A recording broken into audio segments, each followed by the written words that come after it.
This is going to be the posture cast. Literally, these chairs are putting us to the challenge. No slouching. Can't be no slouches today. These chairs are putting us to the challenge. It's good though. I feel like They're kind of podcasty chairs. yeah, A like little bit. I feel like Rogan kind of started that, the whole like, because he remember a couple years ago seeing him talk about like His posture. he stopped having backs on his podcast chairs. Oh, okay. And he was, how he's like just always trying to optimize every aspect of his workflow. And he's just like, Okay. he probably just figured he's spending so many hours every day. You can kind of strengthen your back that way or whatever. Just by actually work. Yeah. Yeah. Have you ever tried to sit like cross-legged for an extended period of time? The other day we were doing like a podcast with LaRussell and they were like cross-legged and I was like, I'm just sitting straight. I can't even, I'm not about to go there with you. I don't think I wore the right type of pants too. My pants, I didn't realize they were as tight as they were until I sat down in that position. I was like, this isn't happening. Yeah. These are much more comfortable. Totally. But, yeah. Yeah, my last two episodes, we did cross-legged, and man, you start to feel it in your hips. Yeah. Oh, my hips are a trouble spot. Yeah. You don't realize how key the stretching of the hips is till you get older. It's kind of tied towards like so many aspects of exercise and fitness. And me and my brother did this yoga retreat over the summer. That was like the thing we both noticed, like, oh, our hips are, tight. Yeah. Yeah. And, it's funny too, because like, I feel like there's a lot of emotion that gets stored in hips. That's what people say. Like I had, like last year I've been on this yoga retreat thing every year. I did one and I got like a Thai massage. Okay. You ever had one of those before?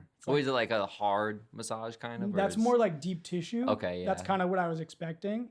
But Thai is more like they like do adjustments. Okay. And it was like this girl who was working at the retreat center, and it was like she was like doming me almost, like she had like my legs up, Right. and I was like, oh, I don't know how I feel about this position, This is crazy. in a very vulnerable place, Right, for sure. But she did this one thing, like, and all of a sudden I just started like weeping. Really? And it was like from 0 to 100, all of a sudden she just like clicked this one thing in my hip, and it was just like this waterworks. Like a release? Just a huge release. Wow. And then, and she was like, oh, that's so sweet, and then she's like, I want to try one more thing. And she like did this other thing and like tapped me on the chest. And I just started laughing, like, uncontrollably, like. Interesting. Yeah, it was wild. That sounds cool though. Yeah, it was like some water bending elemental. Power. I like it. I like it. But the hips. I found, like, especially with yoga, all those like yoginis that are doing the crazy contortionist, a lot of those positions. I'm like, why can't I ever do those? Starts with the hips. Totally. Just like Chubb said, hey, it's all in the hips. Exactly. Dude, exactly. What's up, Tope, dude? Man, here we are. Number 2. Dude, good to have you back, man. Yeah, bro, definitely. I feel like it's been about a year. Yeah, probably like, let's see, probably like almost a year and a half almost. Because I would just want to gauge it by Marlin 7 wasn't out, I think, when we did the first podcast. We were kind of still talking about the project dropping. But Marlin 7 hadn't dropped. So, yeah, about a year and a half. Right before that. What a year and a half it's been for you, man, incredible. Yeah, really crazy. It's felt like about 5. Yeah. It's felt like a long year and a half. So much has happened. So much growth. Light speed. Yeah. Yeah. When it happens, it happens. You know, like that's something I experienced. Like, hey, be ready. Be ready for that moment, because when it happens, it might only happen once. Those opportunities they come quick. I saw something today that was like, make sure you're ready for the opportunities you're praying for. And like, especially as a producer, like, stay ready. Hell yeah. Yeah, keep your sword sharp. Yeah, it's like if you're Damian Lee in the fourth quarter and you haven't played, it's time to hit a 3, bro. You got to come off the bench and hit that 3, or else it's back to the bench. For sure. There's this, Alexandre Dumas. Did he play? No, he's not a player. Oh, okay. He's like a 19th century French author. Okay. He wrote like Three Musketeers, Okay. Count of Monte Cristo, Man in the Iron Mask. Does he play for like the a famous Suns? black author from like France in the 1800s. Okay. Incredible writer. I reread Count of Monte Cristo this summer. Okay. I highly recommend it to anyone. It's like one of the great novels. Yeah. And there was this line that I highlighted from it because it really stuck out to me, which was luck favors the practiced mind or the prepared mind, which I think kind of speaks to what you were just saying, right? Yeah. Like you don't necessarily know what you're preparing for, but if you're preparing, like we see these people that grind every day, and it's like you do everything on your end, and it does seem like, you know, what we call luck, that some element of that is preparing for. Yeah, for sure. Definitely. I agree with that. I had this kind of epiphany, realization, aha moment this week, you know, because a lot of my favorite artists right now are comedians. Okay. And if you listen to a lot of comedian podcasts, comedy podcasts like myself, one of the like underlying themes that they always talk about is like, it's like 10 years of suffering. Yeah. You know, like you got to go through hell for 10 years, and then maybe things start to happen. And a lot of them, you know, they started their podcasts like 10, 15 years ago. For sure. They've been grinding, and like now they're getting to live out and be in this fun zone. Yeah. And I think in the beginning of the dream phase, whatever your art is, we're like mentally trying to live in that like success that 10 zone already, that 10, right? Yeah. And then when it's not happening, it can be heartbreaking, or it can be hard, or but I just got this feeling this week of like, man, like, you know, I don't know if what we're doing right now, if this is the thing in 10, 15 years, but like you were just saying, I feel like I'm preparing.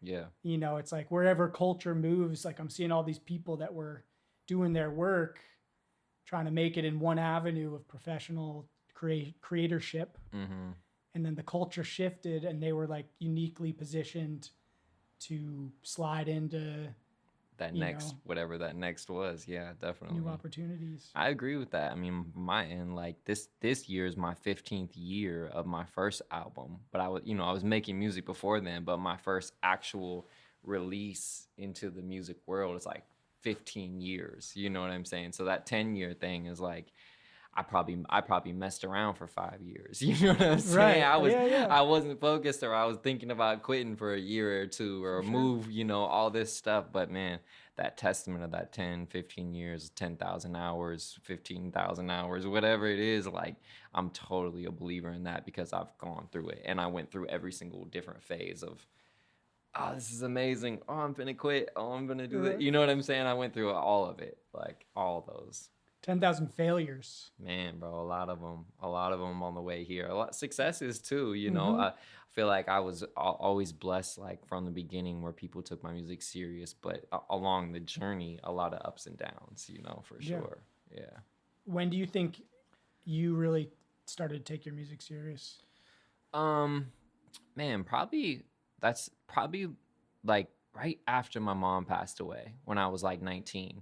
And I was kind of like messing around with music, and I knew that it was something that I loved to do and was a hobby, but I was kind of scared to, it was right around that time when I had graduated high school, and I was scared to go to college for music. Like I wanted to be an audio engineer, but I was nervous about choosing that as a career path, because everyone's, oh, don't go into music, this, you have to do something else. So I was kind of like, you know, teetering back and forth. But when my mom passed away, there was a few months I didn't make music. Then music became like this resource of like peace. You know what I'm saying? The only time I wasn't in pain or thinking about it was when I was making music. So that kind of like pushed me to do it. And then my mom was always like a believer in my music. Even in my earliest inclinations of wanting to do music, my mom was like, do it. You're going to be amazing. You're going to be famous. Like she would say that stuff real early. So when she passed away, it was kind of like a click, like, yeah, I think I am going to do this, you know, and like took it serious from there and started recording and working towards that goal of putting out a project, you know, which came in 2007. Yeah. Yeah. when you look back at it now from this vantage point, especially after this last year of like, I think you could say meteoric success in a lot of ways. Yeah.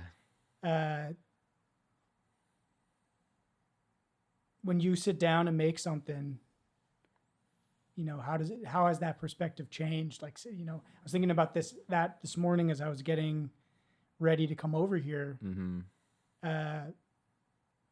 A lot of the work, you know, as I am early in this phase in my journey of creation, you're like creating things to send out into the void, right? And I was just curious, now that you've seen kind of the void speak back. Yeah.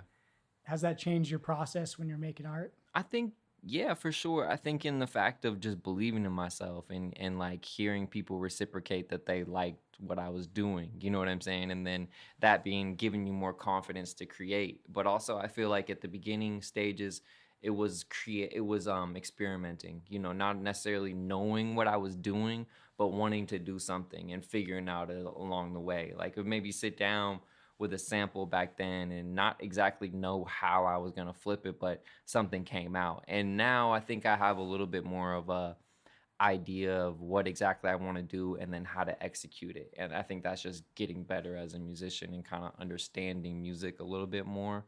But yeah, like I remember the first couple times of just going viral on Twitter, it was really encouraging because I was like, dang, people like my music.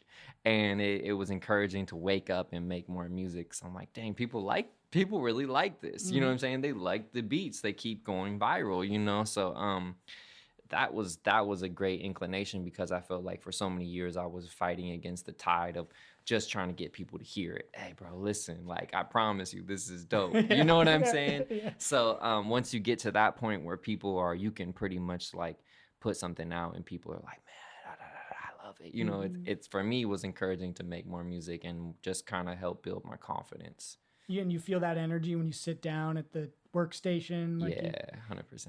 Yeah.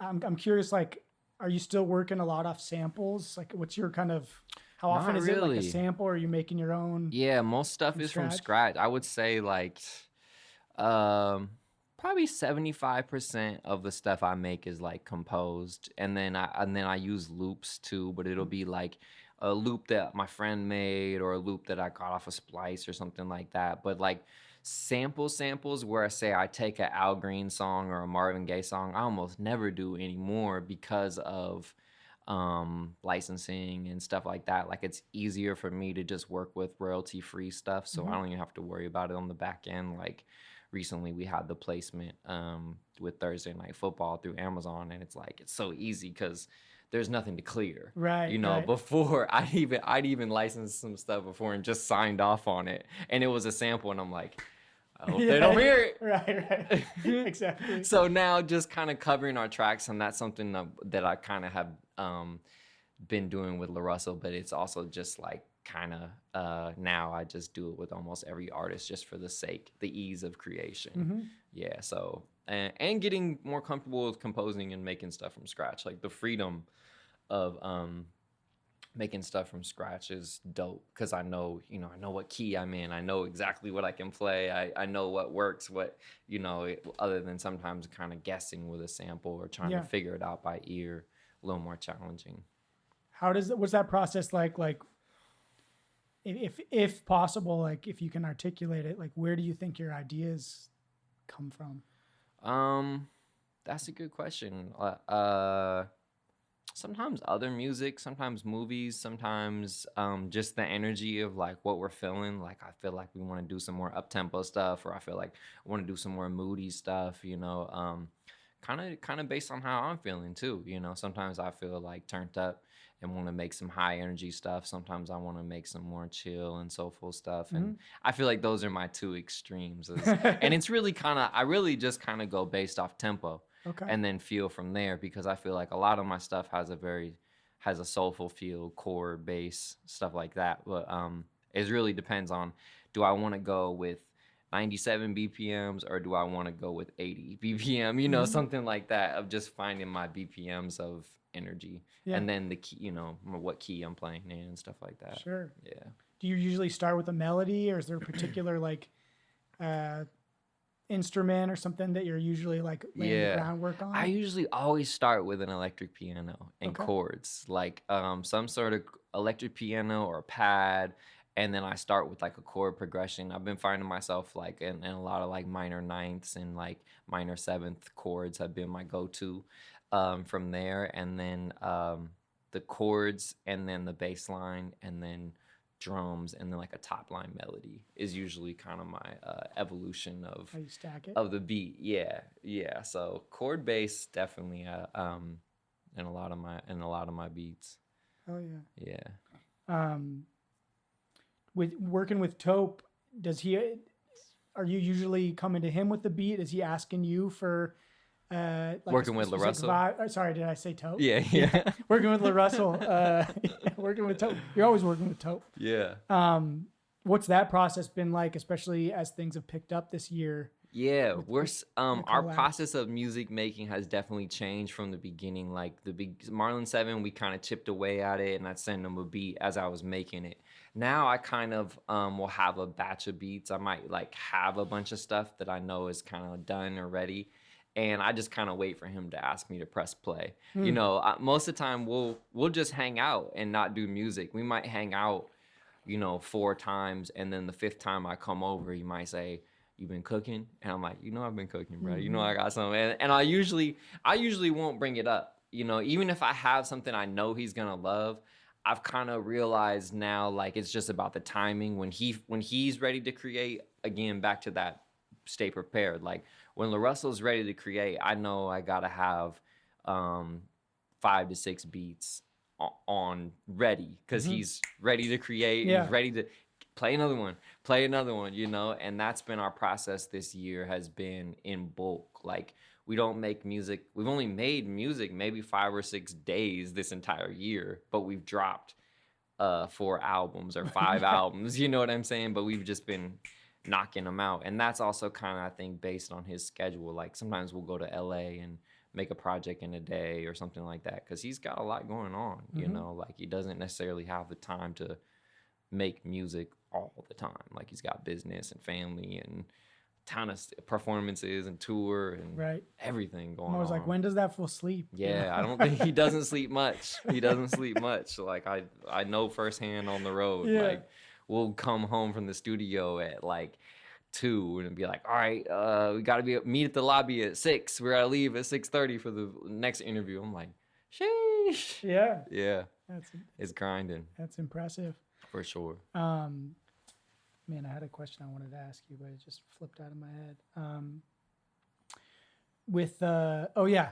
Do you when you're showing them the beats, do you ever do like the Timbaland thing where you like have like 2 or 3 that are like, they say pick one? No, you have the one that you really want, but you kind of delay it. Oh yeah, for sure. I did that with Days Like This. Like I knew I had, because I had sent him one, and then he was like, pull up to the crib, but I knew I had like 3 or 4 in the tuck.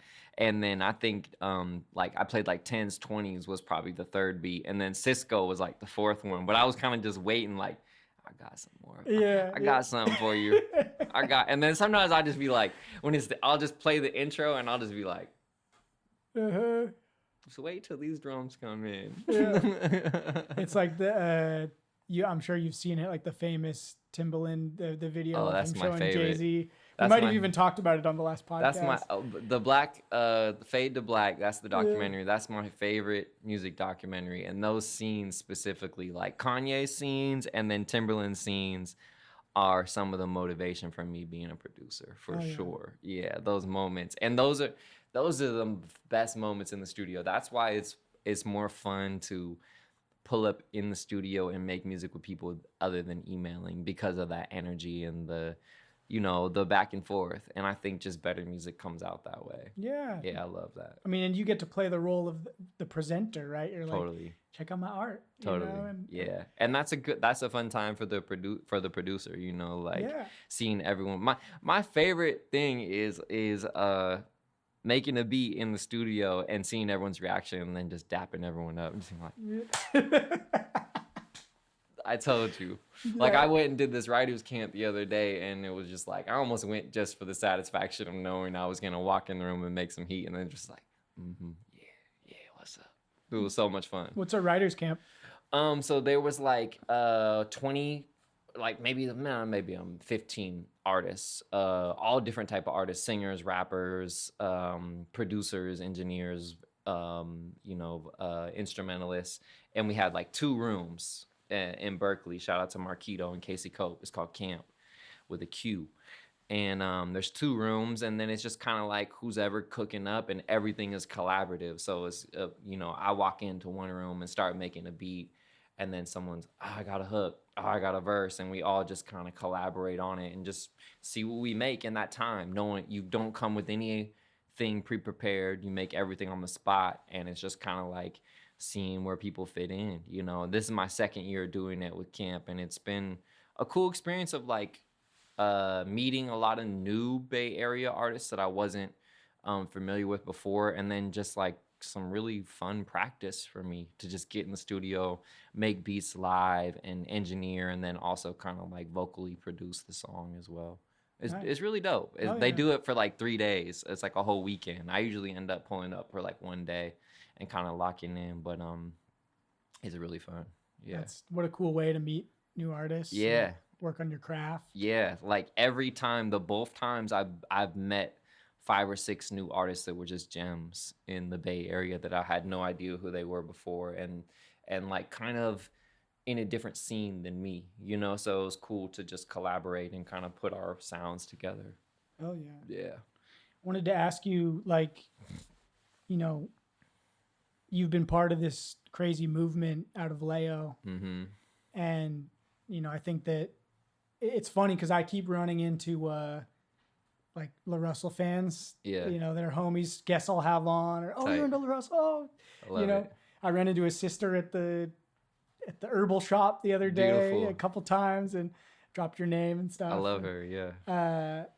And so I think that part of the power of LaRussell as an artist, is in the big picture thinking, how he thinks about his brand, his marketing, his business structure. Mm-hmm. I'm curious, as you are building your own, the Tope label, the Tope brand, like has that influenced how you are thinking about building your business? Yeah, for sure. I think LaRussell is one of those people, it's hard to be around him and not be inspired. And he's also one of those friends that's like, he's working so hard that it makes you want to get up and work, but just seeing how he did it. I think one of the biggest takeaways from LaRussell, for any artist and for myself too, like I said, 15 years in the game, is that you don't have to do any of the weird shit. You know what I'm saying? Rappers do the weirdest shit to get on. Right. And LaRussell is proving the point that you don't have to do any of it. All you have to do is work really hard, put out really dope music, be yourself, be a good person, include your friends, build with your community, and those aren't the craziest things. They seem like they should be real obvious, but rappers will do everything but that. Right. So that's also shown me, like, bro, the realness, just this work. And I feel like maybe I've talked less this year, but it's like, man, just shut up and work. And just do the work. You don't have to do the gimmicks and the fake this and the fake that and the fake, just work, bro. Like, there's so many situations I've seen LaRussell just like pass on the clout and just do the work, and that's been a learning experience for me, and being like, just trying to build my brand, and just do it in a genuine way, That's the sequel to Go Get That Bag, is shut up and work. Shut up and work. Shut up and do the work. I could hear that. I could hear that hook. No, for sure. It's probably, I feel like it is a lyric already. That's great though. I mean, I do think that, and it seems like you're living in this moment. You get to that, part of the arc, the artist arc, right? Is like you're like Sisyphus, you're pushing the boulder up the hill, and it keeps rolling back on you. You got to keep pushing it up. Yeah. And then there's a point at which gravity kind of takes over. Helps you a little bit. And starts to pull it a little bit. Yeah. But then you got to start running to keep up a little bit. For sure. Right? Like, yeah. It's just the more serious the situation is, got to, like it's a job now. It's a business now. The world is watching those type of things where it's like, okay, well, let's tighten up the bootstraps and go to work. You know what I'm saying? Sure. But that's what we asked for. That's what we prayed. We prayed to be in the game, you know, so you can't be scared of the ball when you're in the game. I love that. You know. How have you found that you've had to get more organized about setting aside time to create now? That 100%. Because I could see it being like, I just want to hang all the time. I want to go like live off the fruits of my labor. Yeah. One thing that really helped me was just reorganizing my project list this year and reorganizing my whiteboard of I have on my whiteboard, I have projects that I'm like kind of locked into or that I've agreed to do. And then I have like beat packs that people have asked for that I owe. So, and it's right in the other room. So when I'm walking by through my kitchen, I'll see it. Or when I'm at my computer watching basketball, I see it. And it's helped me kind of focus more on who I need to produce for and getting people beats for their projects and stuff. Like, I'm not joking. Like, every beat I made this year is probably on a project.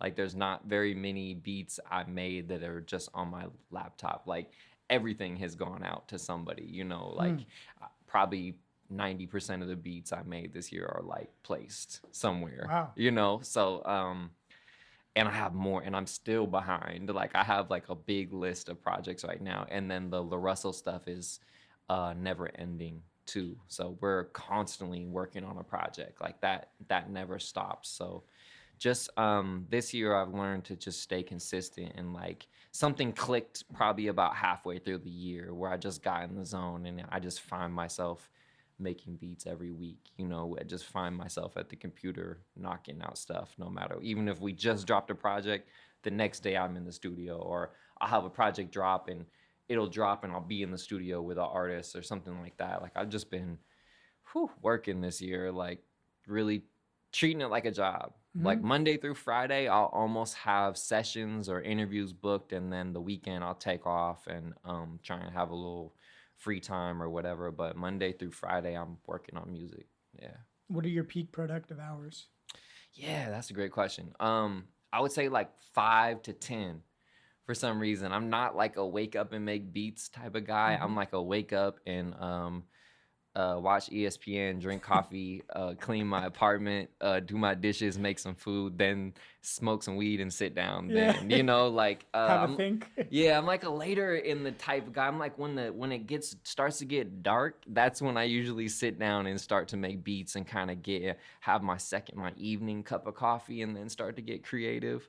That's usually my time, like 5 to 10, 11. Last night, I was up till 2, and I just it was one of those things where I made a beat and then I accidentally made another beat afterwards, and I looked at the thing, I'm like, oh, it's 1:30, I gotta go to sleep, you know? I've been trying not to stay up. I used to do that, or I'd stay up all night, and I've just kind of realized like I got too much stuff going on in the day to like sacrifice a whole next day. So yeah, and you're locked in the long game now. Like now it's more about tuning for sustainability because you've got to what you're doing's working, right? Yeah, so exactly. Like, keep the wheels on the car. Yeah, find out how to be the most. It's also like another reason why I don't drink is just like hangovers. Like, I can't give a whole day away. Like, I literally have too much stuff going on right now where I can't give a day, and definitely can't give away 2 days. You know, hangovers start getting serious. For me, right? Yeah, right. You. When I start hitting the 2-day hangovers, I'm like, nah, bro, I can't drink. It's over for me. For sure. You got yours? Is there like somewhere a secret vault that's the beats you set aside for Tope for your triumphant? You know, it's so MC return. You know, it's so funny. All those beats that I had in the Tope vault went on Marlon 7. Okay. Those were the beats. Like when I first met LaRussell, he's like, play me the ones you really love. Yeah. And so literally like North Vallejo Tales, a bunch of those Gain and Speed, a bunch of those beats were like, I might rap on these one day type beats. And then that also helped me find me and LaRussell's chemistry, because I'm like, he loves the stuff I love. Right. So all I got to do is make the stuff that I love, and then, you know, we're going to have success or whatever. But no, there isn't any, which is a surprise answer probably. Like, there isn't one beat that I have on hold for myself. Everything is out to everyone else right now, you know. And I think there might be a couple beats that I'm like, I could put this on my instrumental tape. That's my focus right now, is an instrumental tape. But as far as like a Tope rap tape, I don't. Yeah, there is. Just haven't had the spark. You know, I just haven't had I love what I'm doing right now, and I don't want to take anything away from it. So, do you still write? Have you been writing at all? I will help write. I will write in a session with other artists. Okay. Like, I'll contribute, but writing a full song I haven't done in years. And I think that's also part of the fear of writing, or just the like intimidation factor of getting back into it, is like, I don't even know if I know how to ride the bike anymore. You know what I'm saying? But just as recently, like in a session with LaRussell and E40, like I helped write the hook on the song that's gonna come out, that's gonna be pretty big. And when I'm working with other artists, I almost always help write, or a bar here or something there, here and there, or whatever. That's dope. Yeah. Yeah. I mean, I kind of view, at least in my life, like songwriting has been like the metaphor I use is like a battery. Mm-hmm. And sometimes it takes me 5 years to charge the battery. Totally. And then I'll get like 1 sick song. Yeah. I'm not like a volume producer, but I have to be like in this state for the meaning. Like I did it's probably been about 5 years, but I did a verse, you know, I haven't written any rap songs in a long time, but I did a verse with my boys on a mixtape that my homie, shout out Soul Doc, came out. It was years ago, but I remember. Yeah, maybe I shared it with you. And it was such a dope beat. I forget who made the beat, but it was like, I got very inspired and it just flowed. And it's like, I'm still very proud of that one. I was like, that represents like what I want to say as an MC and like the vibe. I'm not trying to be like a pro or do anything, but like I like making art, you know? Yeah. I just listened to it again the other day because I've been kicking it with my boy Cyberclops. Shout out, another dope producer based here in the Bay. Dope. He's been doing a lot more engineering, but he was like a touring rapper for years, and it was just cool. My 2 boys that I grew up with, and hearing our distinct styles, like both of them, like really like lifted the flag of MC and were like putting a lot of energy in their lives into performing and you know, holding that identity. And they're both white guys too, so like going through that process of being like the white dude on stage rapping, right. Whereas I'm just kind of this schmuck who rolls into the studio and I'm like, yo, I got a verse, right here we go, like, you know, take it as you will. But it was fun, man. And it I don't know if you're this way, but like, it's like every time I get into a style of art that really speaks to me, the first response is like, could I do it? Like, can I do that? Like, what would it look like if I was to create in this sphere? And, you know, and I can't talk to an artist without, like, even hearing you talk about beats, I'm like, right. Should I go back? I wonder if I can make right. I got a Nord. Should I bust the Nord out? Should I, you know, like, because I remember I've had fun. I bought an MPC. You know, I've made some slappers in my day. Totally. But, you know, but that's what the role is, right? Is you're making your art, you're putting it out there, you're succeeding, and then you're inspiring, right? That's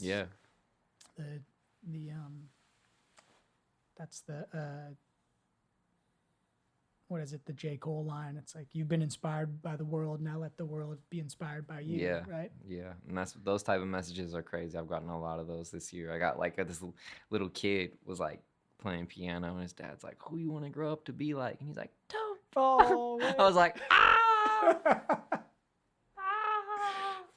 yeah, it was cool. I've gotten a lot of those messages this year. And then also like sharing some of the behind the scenes content, you know, with how I made the beat and behind the beat and stuff like that. So many people have hit me up and be like, man, I tried this on my beat and it worked, and I'm still trying to figure out how you did this or whatever, you know, which is cool because that's how I learned. Right. And that's how I got better. So I wanted to just, you know, I'm still not the best producer in the world, but I know how to make what I make, you know. So just sharing those tips for people, you know, has been rewarding, just to see people actually engage with it and pick up traits and inspire producers. Because I've always been one of those people, like, if I could do it, you could do it. You know, it took me, I had to really study for a long time. I was never a naturally like amazing musician. I came from a family of musicians, but I don't think any of this came exactly naturally. Like, I put a lot of work into it. So that's one of my messages that I've always wanted to have to other people. Is like, you can do it, Brad.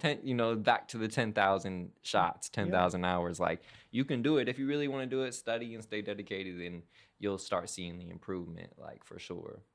Yeah, that it's amazing just Excuse me. How elastic productivity is. Mm-hmm. And I think that in the early stages of building any great project, any great work, there's a lot of downtime to produce, as I'm sure you're familiar with. I know I am. But like when you're able to keep a regular pattern, when you get the discipline system together, then the only like real factor is time, right? That's the X. Like if you're doing it once a week, I mean, it's better to do it once a week for a year than to do it like 1 month, very every 2 days, or for sure. There's something about that regularity that when you lock into a system and you can refine it, and I think that that continuous effort, then the only factor is time and opportunity, and those do come, right? The more resources that you're gathering in around you, I know that's been with this project. I've had so many doors open just because of conversations like this, or people are like, I want to work with you, or I saw your podcast, like, what's up? What do you, let's talk, let's chat. I got this is episode 63. I got 63 conversations. Right. And some of those have turned into really cool collaborations and connections. And it's not that I'm thinking about that every time I go in, but it's the metaphor I like is like, I have many doors open that people can walk through to interact with me, to collaborate with me. Yeah. And, the work is in, keeping those doors open and making the room smell nice when they get through it, Right. I mean, I'm a firm believer of like the only ones who lose are the ones that don't quit. You know what I'm saying? Or the only ones who, wait, maybe I twisted that around. The ones who, you know what I'm saying? The ones who can't lose. Yeah, are the ones who didn't quit. Or the ones who did lose are the ones who quit. You know what I'm saying? And it's like, you just gotta stay with it. You know what I'm saying? It's like playing the lottery in a sense. The more even that might not be the best metaphor, but the more chances you play the lottery, the more chances you have to hit. Yeah. It's the same with hooping. The more you miss 100% of the shots you don't take. 100%, bro. 100%. That's what I should have said in the beginning. That's it. But that begs the question, right? Because I know in my professional career with videography, there's certain jobs I've had to walk from. Like, because I spent so long trying to figure out what my thing was. Yeah. And when I finally found a project, a medium where I'm like, I want to do this for a living. Oh yeah. And I fell in love with it. Now I treat it like a relationship, like a partner, where I'm like, I got to be like fiercely protective of getting into dynamics that are going to make me not love the work or not love the art. I'm curious if you've had that as part of your experience. Man, great question. I had a very successful group in Portland that was me and 2 other artists, and I had walked away, and a lot of people questioned that at the time, and we probably would have been big had we stayed together, but it was something that it was a decision I had to do inwardly, and a decision I had to be honest with myself about the love of the group and how much fun I was having making music with these people. And I took a huge step back when I did that. My solo music was still going, but as far as like the trajectory of our group, and even it was a split between some of our friends and stuff. But that decision led me to where I'm at today, and as difficult as it was, I also had to eventually take a second and stop and be like, am I enjoying this? Do I love this? Is the success worth this other feeling that I have? You know what I'm saying? And that's something that even to this day is very important to me, like respect and happiness and all those other things over the money or the success or the perceived popularity. I'll step away again if I have to. You know what I'm saying? Because also with the confidence of knowing I'll do it again as well. I'll step away from this and do something else again and be successful at it, because that's how much I believe in myself. And that was also like with my move to Portland. Like I had a great life in Portland and was performing and doing all this and had to step away in order to grow and do what I'm doing now. And I didn't even see it at the time. You know, if there was years I was like, man, I think I made the worst decision. I think I should have stayed in Portland. My life was so dope. And then it wasn't until, you know, last year that it clicked and I said I made the right decision. You know, like this, what I'm experiencing now, I wouldn't have ever experienced in Portland if I hadn't had taken that leap and moved to the Bay and done all this stuff and taken the trips out to Vallejo and all this stuff. You know, it all happened for a reason. So it was difficult in the time, but looking back, I know I made the right decision because I made the decision that my heart needed to make, not success or what other people thought I should make or the perception of it. I knew in my heart the way I felt about it, and it led to be a great decision. That's beautiful. Yeah.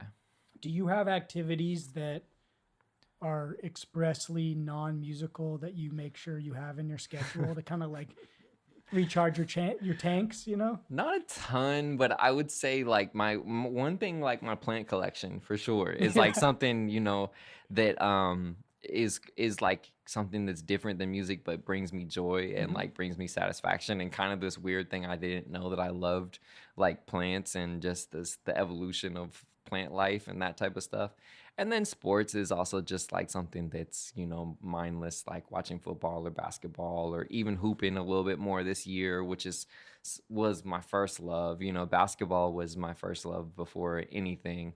So getting back to those type of things, that like just having fun, you know, riding my bike was a huge inspiration for Marlon 7. I haven't been riding my bike as much, but it's a goal to work out and ride my bike some more too, just like on the health aspect. But and I would say my relationship with my girlfriend as well is like another thing that is very grounding and recharging, and it's very separate from music. Like I appreciate the relationship we have, and just that it's different than everything I have going on with music.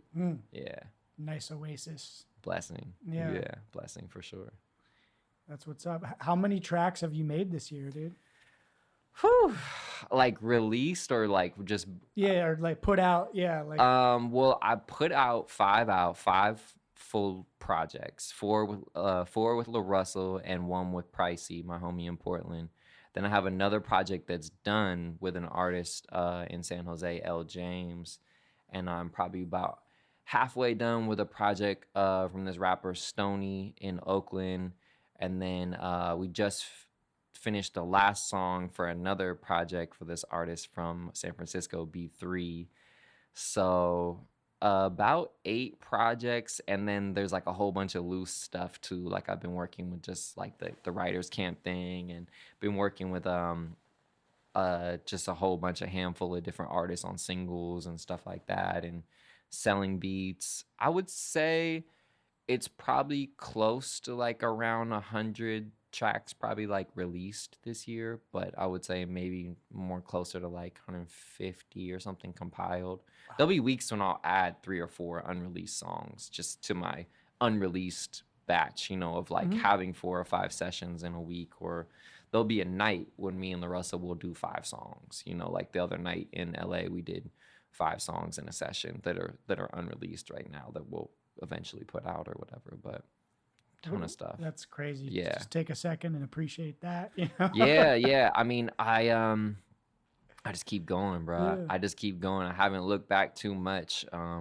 Even listen to my own music. I haven't done much. I just keep going and keep creating and keep just, like I said, I'll have an album release and I'll have to take a second from the session and be like, oh, my album just dropped. You know what I'm saying? I'll be in the studio or I'll get a message or something. Like I was working on this is gonna be name drop, but I was working on the Jeremy Lin commercial, and I was kind of frustrated because it was like something different. It was just like different, and they had asked me to kind of like really score this commercial, which was something different than I was used to doing, and I was kind of frustrated and just going through the 3rd or 4th revision or whatever of the commercial, and then I looked down and like I have a DM from Isaiah Thomas, and I'm like, oh, and he's like, man, we listen to your music every single day, and I'm like, this is so crazy. What is life? I'm like, what is life? I'm working on this Jeremy Lin thing, frustrated. And then I look down and I have a DM from IT and he's like, man, we slap your stuff every day,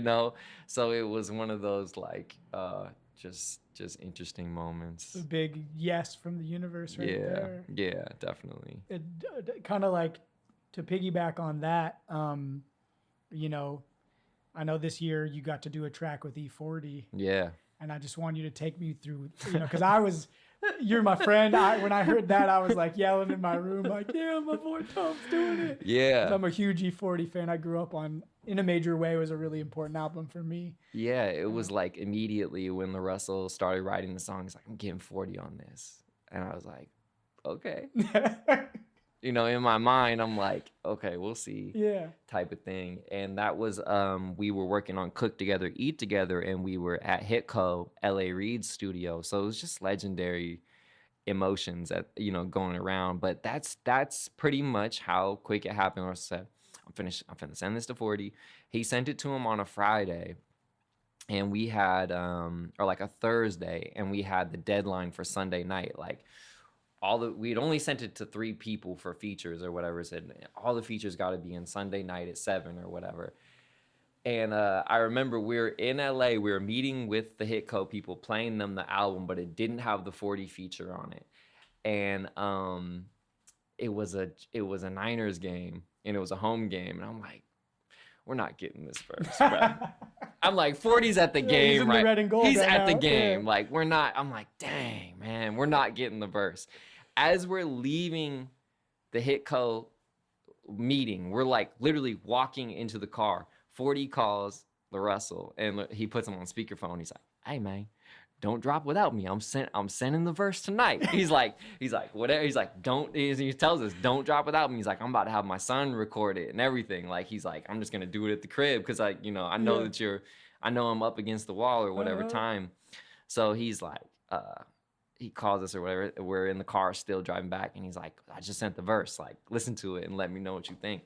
So we play the verse, and it was just like, we got all the like classic. First off, he shouts out, he's like, I love the beat. Yeah. Then he gave us like the ooh. And he gave us like all the like classic like 40 stuff. Then he flipped the chorus into a hillside shout out, which was just dope, And so we're like freaking out in the car, bro. I'm freaking out. I'm like, 40 on my beat. Yeah. Da, da, da. Then he calls LaRussell back, and LaRussell puts him on speakerphone, and he's like, when you mix the song, make sure you send it back, because I like my verse to poke out like nipples. And I was like, this is really E40. I'm like, he's really him 24/7. Like, it's not like he puts on the verse or like starts like, saying the little isms. I'm like, it's 40. Like, it's really him. It's just him on the track. So literally the whole poke out like nipples is just like one of the phrases I'll never forget. That's something you write on a Post-it and put above your monitor. Literally, when you're making beats. So yeah, dream come true. Like, E40 was one of the first rappers I remember hearing. One Love on the box when I was a little kid, and they played it all the time. And that was one of the first hip hop songs I fell in love with, and has just been a part of my life, whether I knew it or not, since I was 5 years old.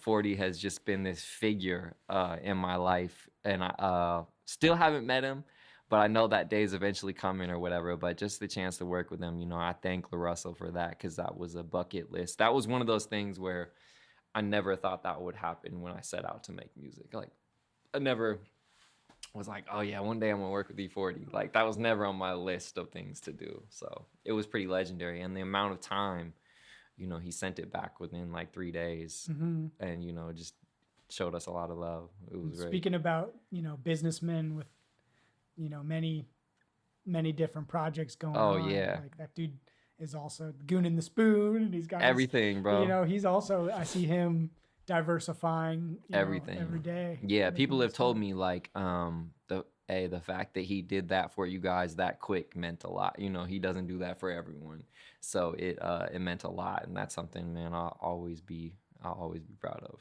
Yeah, well, yeah. I'm sure for the OGs of the Bay too, like seeing New Life. Oh yeah, just seeing what LaRussell is doing in Vallejo and putting it on the map again, bringing this appreciation, kind of giving the Bay Area a new music culture to be proud of and to bump, and to see how it's, you know, like filtering through the rest of the country.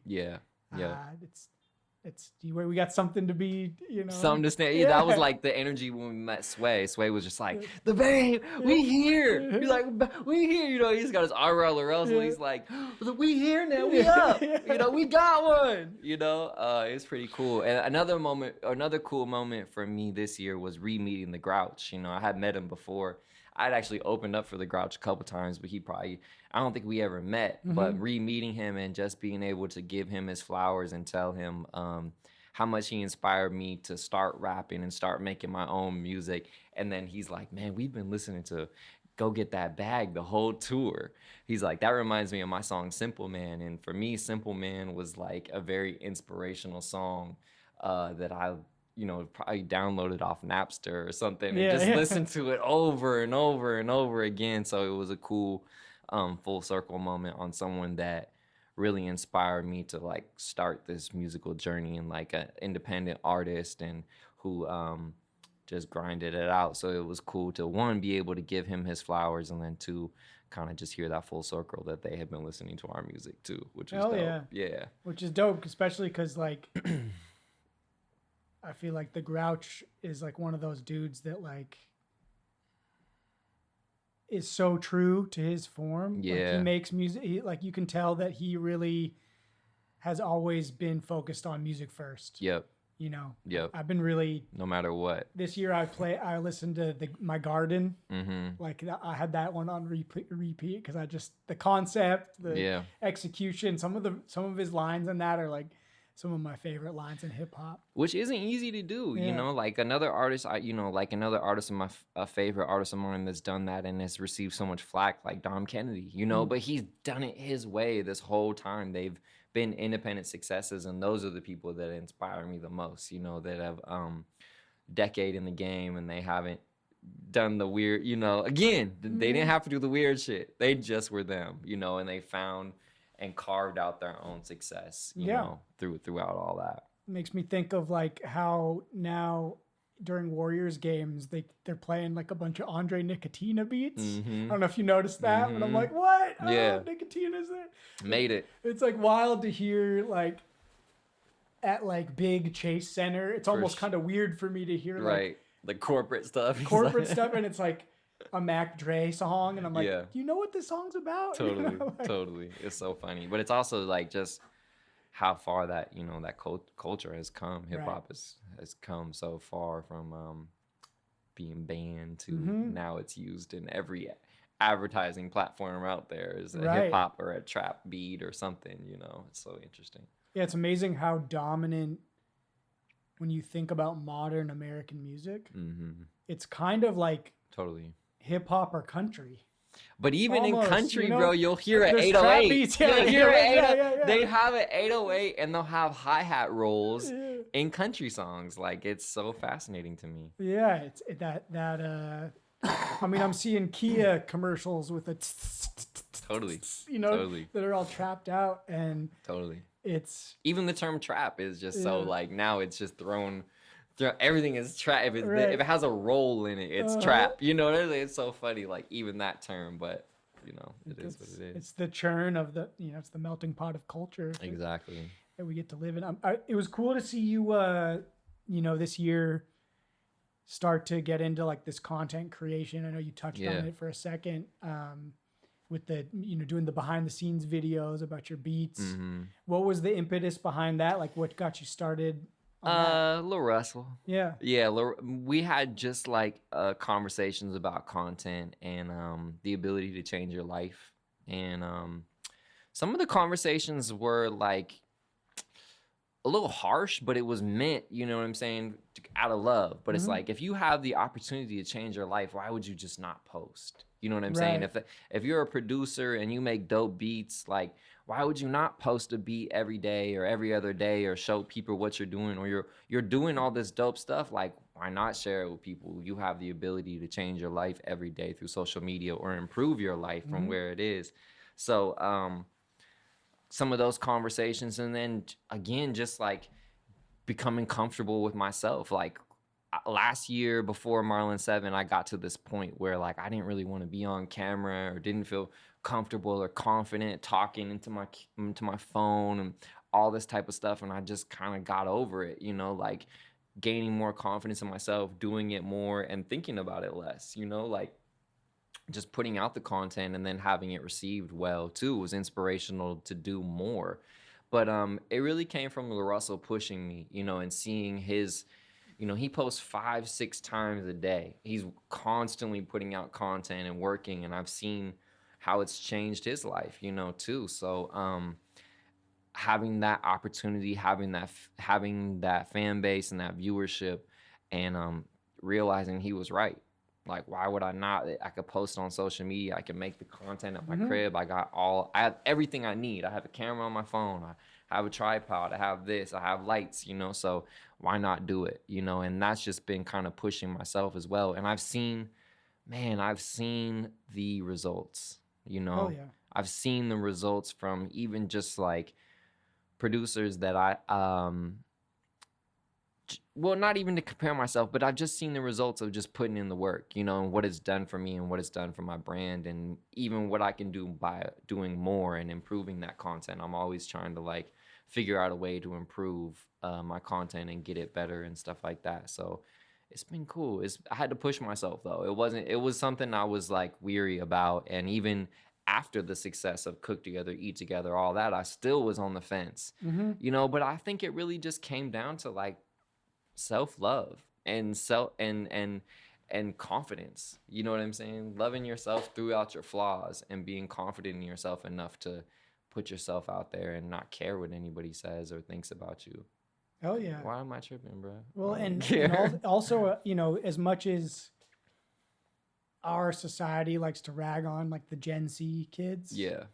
One of the things that the cultural tidbits of wisdom I've seen them really bring into this mass headspace is this love and celebration of the process. Like with content, a lot of the content that's most successful these days is people like showing like, I'm a work in progress. I'm not perfect. I'm not sewn up. Let me try to do this, and you can learn through my efforts and find inspiration in my struggles. Totally. You know, like we grew up seeing only the finished product, right? Totally. You know, pre-internet. Yeah. Like I'm only seeing the dude that made it to the, you know, top studio. For sure. And as a young man, like that can be daunting to be like, man, that's so far to reach. 100%. But now you have people that are making their careers online by just being like, I'm a mess today. Like, right. But I'm here with you. Yeah. You know, and like, this is what trying to make a beat as a mess looks like. Totally, you know? Totally. And I'm still trying to get to that point too, of just really not caring about it, you know, just letting it go. I'll still kind of be like, I need a haircut or something like that, you know, like sure. I'm still thinking about it. But when you can really let go and be yourself, I think those are the times when people can most relate to you too, you know, because who's perfect every day? Nobody really, for the most part. So the more you can give your authentic self, I feel like the more people relate to it, you know, and that's also something I've been working on too, is just trying to give them Tope, you know what I'm saying? Be the person that I am, you know, share my personality with people and my creation. And that's been my favorite type of content, is that do it yourself, how to do it, how to make it, how to do this. And like I said before, that's how I learned, you know, like if it wasn't for me getting curious and wanting to make Bryson Tiller type beats, I would have never started playing the piano and learning chords and all this type of stuff. I would just been sampling soul and funk for forever, you know, but it wasn't until getting curious and then being able to learn from other people too. Yeah. Yeah. Hell yeah, dude. Yeah. That the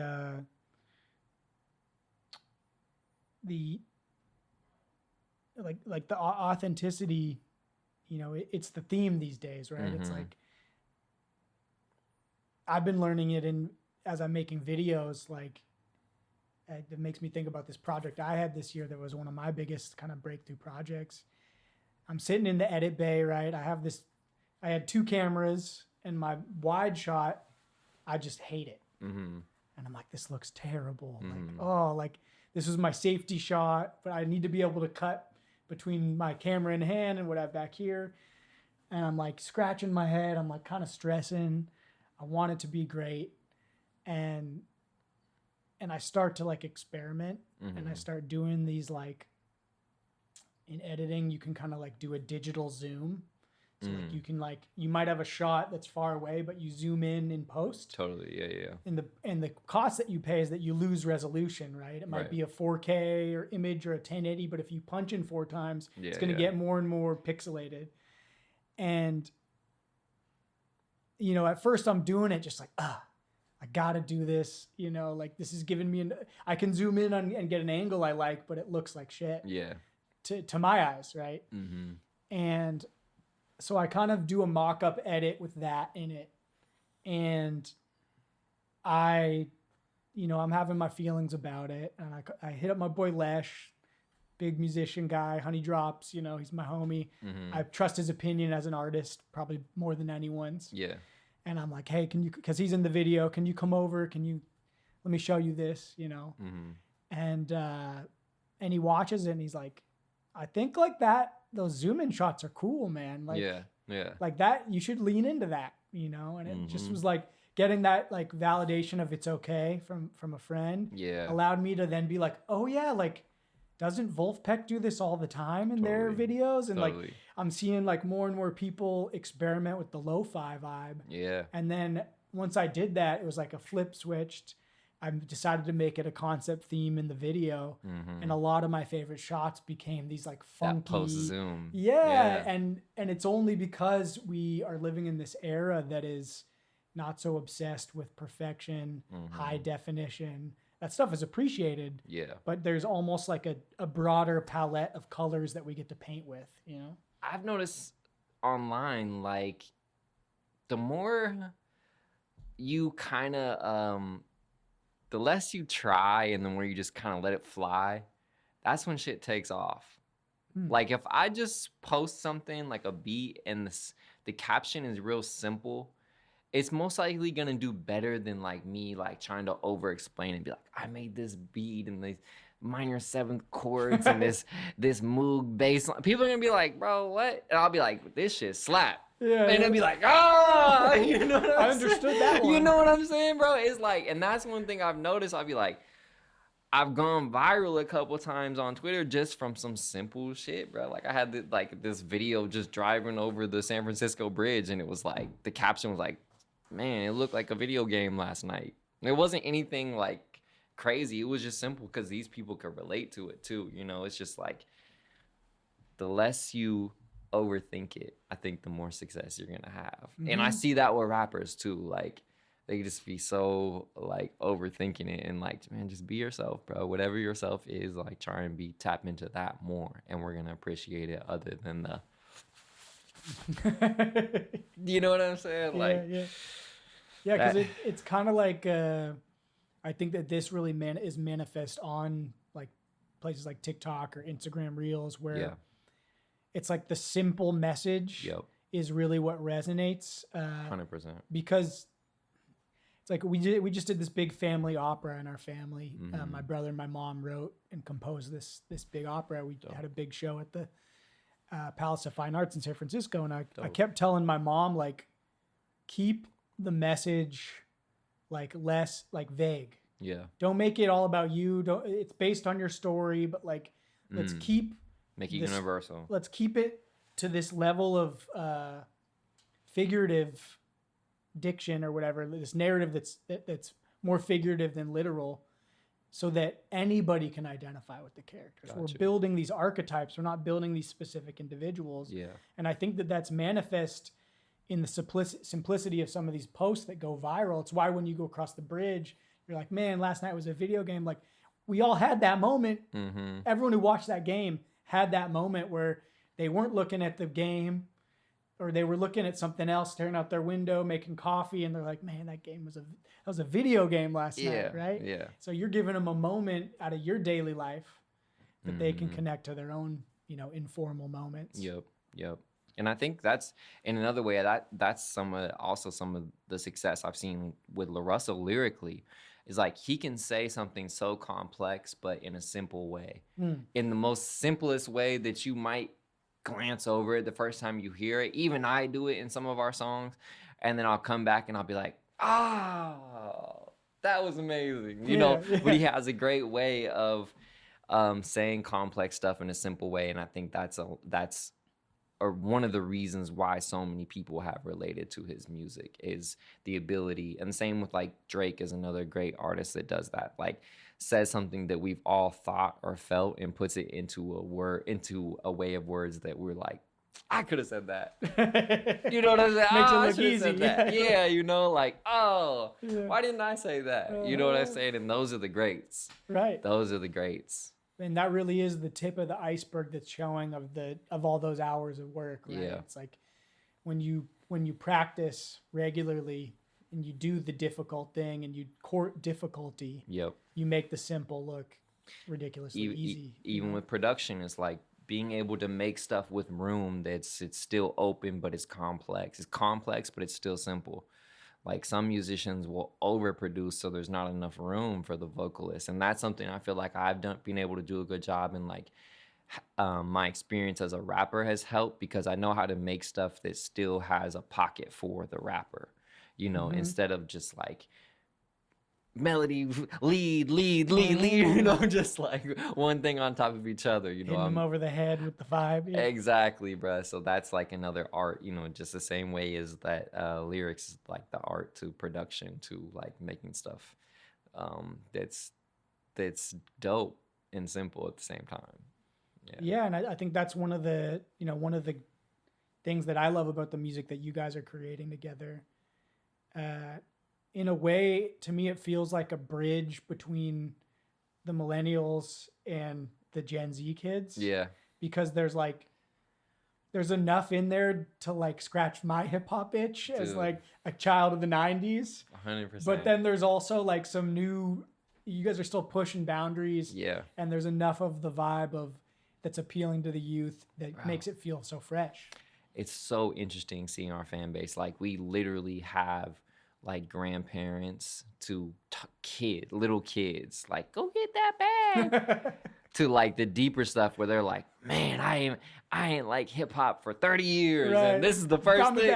I'm going back. You got me back. And then there's like the stuff like us, like we grew up on some of the 90s stuff, or we're able to experience Pac or whoever, and it's like, yeah, it's a little bit of this, it's a little bit of this new, it's a little bit of this old. Like that's another thing that's like makes me a fan of what we do too. I'm like, man, we cover a lot of bases and we have fun, you know. Like that's, I think, a common theme in our music is, man, we be turning up, having fun, but also saying something deep, you know, in a lot of the songs as well. Hell yeah.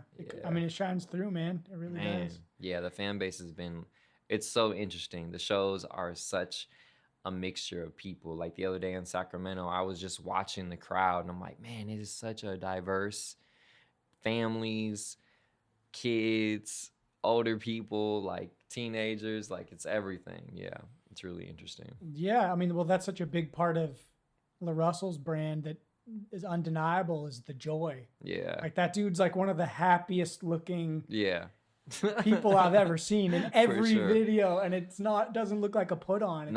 It's him. He looks genuinely just stoked to be doing what he's doing, and that's very attractive to me when I'm thinking about the artists or the people that, you know, I'm going to let into my heart, like that I'm going to experience your art. Oh, you're selling joy? You For know? sure, bro. Like easy authentic buy. joy, Here. like I'm in. Here. Shut up and take my money. You know? Like, and not to say like LaRussell's not human, because he goes through a lot too, but he is genuinely a very positive person, joking.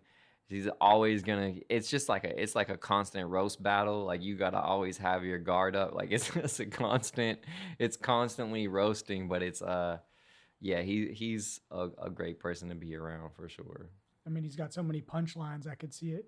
I would just imagine the roasting and the right. back and forth. He's a nut.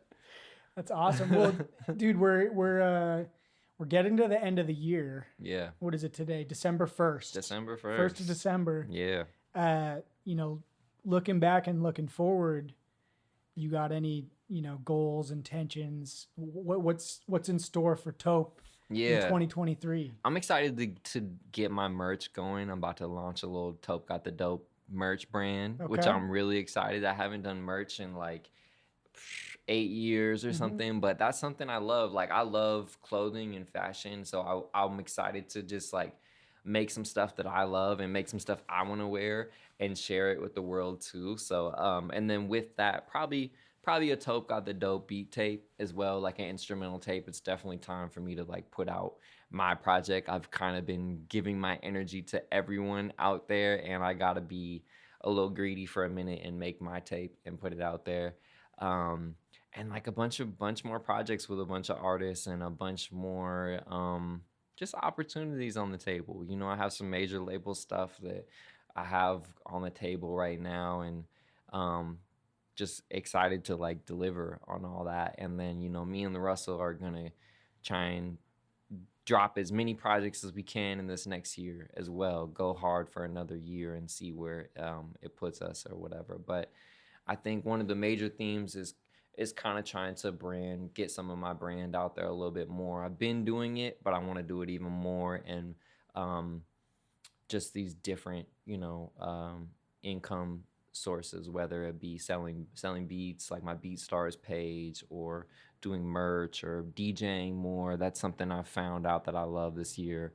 So live DJ stuff. Yeah, just more experimenting, you know, more just getting out there and just living more and just spreading my wings, you know. Yeah, dude. Yeah. May it be so. Yes. With your merch, are you going to be working with a designer? Are you going to be designing it yourself? I've designed the first pieces myself, and then I have a couple people in mind that I want to like do some collabs and design with, but I wanted to kind of do some of the first ones myself and also give it the ability to kind of like grow. Like I want to do it simple at first with like this design that I came up with, and then for a tee or for probably I want to do t-shirts, hoodies, and then like trucker hats. Okay. Kind of my idea. And then probably like sweat shorts too. Like like I have a couple concepts of like just a full Tope Got the Dope fit. I love it. Yeah, it's gonna be dope. But yeah, starting out myself, and then honestly I feel like there's definitely room for some collaboration with a few brands I've been talking about and stuff like that. So like a Tope and someone else brand or whatever. But dude, yeah.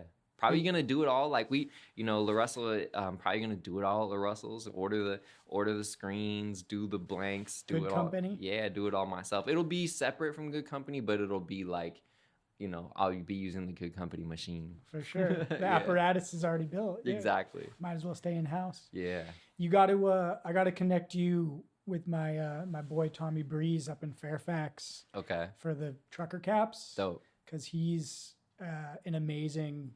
I almost wore his hat today, but he's got a hat shop. Yeah. And he does like really cool designs, and he's also working on building this like community press. Okay. They just had an event. I wanted to go last week, but I'm a space case. But I had him on one of my episodes. We're about to do another one. Okay. But he's creating this like artist collaborative environment for merch, and Fairfax is the place to do it at too. Yeah, and he's just the best dude, and he like knows hats, and trucker hats are like one of his things. Yeah. So I found out this year I love trucker hats. Yeah. I didn't know. They're so comfortable. It's the summertime thing, man. They're great. You can take them in the river with you, and you know. I hated on them for so long, and then someone sent me one, and I put it on, and I was like, this is so comfortable. Yeah, for sure.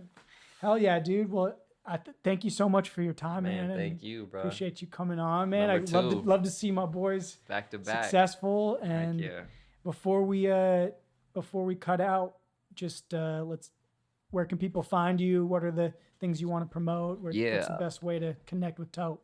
Social media, it's Tope, ITSTOPE. It's Tope.com. Yeah, I would say Twitter, Instagram are where you're gonna keep up with me the best, with new music and current events and behind the scenes and stuff like that. Spotify as well. Spotify, Tope. Yeah, Apple Music, Tope. All streaming, Tope, TOPE. You'll find me. And then on YouTube, you got what's the name of your series? YouTube is like How I Made the Beat. I have a Behind the Beat series as well, but the new kind of version of the Behind the Beat is just How I Made the Beat. I made the beat. Hell yeah, man. Dude, exactly. We'll keep doing it. It's Come on, working. brother. Appreciate Much you. love. Thank you for coming on. Likewise. Let's check in again. And shout out to the Bartcast, man. Hell Look yeah, at the quality, baby. You see it. We're on video now. Right. We got video in here. It's different. Hell yeah, it's different, baby. Let's go.